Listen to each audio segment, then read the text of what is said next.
طابت أوقاتكم. موجز لأهم العناوين من بريس 23 أقدمها لكم أنا آريا حاجي.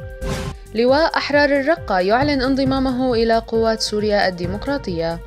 مقتل عنصر أمن تركي وإصابة 3 آخرين إثر استهداف آليتهم العسكرية. أربيل، ندوة حول مرور 5 أعوام من عمر الثورة السورية.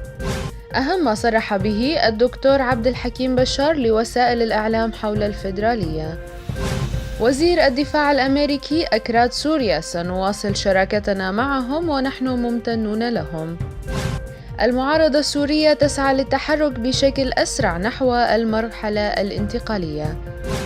الشمال السوري يتفق حول نظام اتحادي فيدرالي والمعارضة والنظام يتوحدان ضد القرار. ملف المعتقلين على طاولة مباحثات جنيف.